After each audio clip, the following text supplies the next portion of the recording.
और अभी आपको बताएं कि मुल्क भर में आम इंतखाबात के लिए पोलिंग का अमल जोशो खरोश से जारी है। मुल्क भर में मुख्तलिफ पोलिंग स्टेशन पर सिक्योरिटी के सख्त इंतजाम किए गए हैं। प्रिजाइडिंग अफसरान समेत वोटिंग का अमला फराइज सर अंजाम दे रहा है।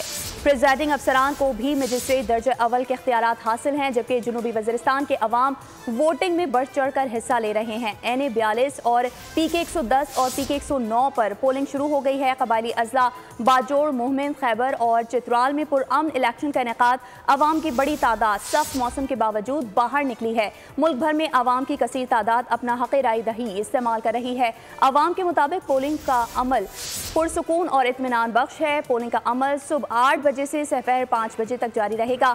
जिम्मेदार पाकिस्तानी शहरी होने का सबूत दें और वोट ज़रूर कास्ट करें। तो आपको बता रहे हैं कि मुल्क भर में आम इंतखाबात के लिए पोलिंग का अमल जोशो खरोश से जारी है। मुल्क भर में मुख्तलिफ पोलिंग स्टेशन पर सिक्योरिटी के इंतहाई सख्त इंतजाम किए गए हैं।